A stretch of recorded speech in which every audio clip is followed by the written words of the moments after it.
Hello, men. Good to see you. In Romans 7, verses 13 and 15, Paul goes a step further than simply confessing his struggle, at least past struggles, with covetousness. In these verses, Paul makes a stunning declaration. He says, I am carnal. I am carnal. Ask yourself, how many ministers, pastors, priests, men of God would ever make such an admission?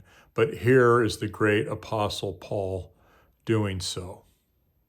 Not only that, Paul goes even further and acknowledges that he does things that he doesn't understand. He then goes even further and says that what he wills to do, the things he wants to do, he does not do. And why is that? Well, Jesus explained this in Mark 14:38 when he said that the spirit is indeed willing, but the flesh is weak. Well, what are the implications of this? I think, men, there's several implications. First, it's a reminder that, like Paul, we are all sold under sin. We are carnal. It's important to acknowledge that as long as we're still drawing a breath on this planet, we're going to have a struggle with our own carnality. That's just simply a fact of the human condition.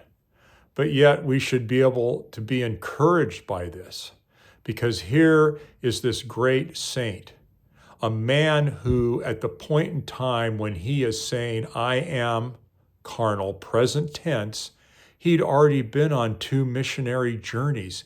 He'd already written some of the New Testament.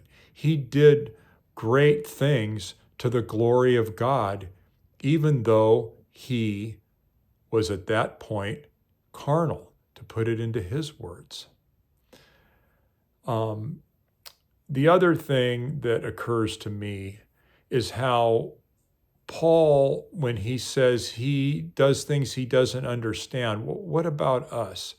Are there aspects about our behavior, our motives, our thoughts, our desires that we're not fully understanding? There's a common psychology diagnosis or observation that there is a part of us that we don't see. There's a part of that others see, and there's a part that no human sees, not others, not us, but the Holy Spirit sees. The Holy Spirit can explain the things that we don't understand.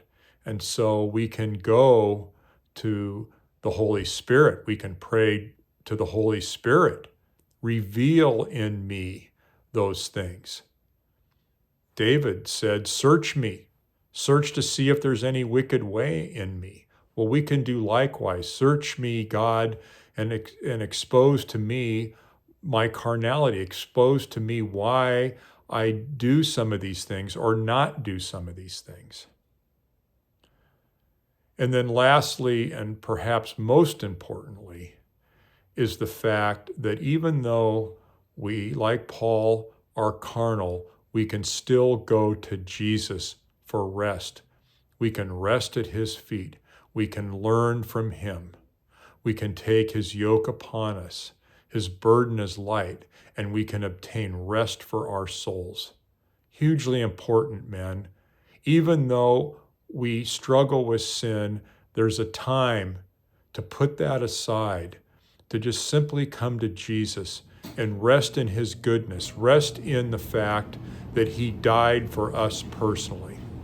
And so until I see you again, may the Lord richly bless you, my brothers.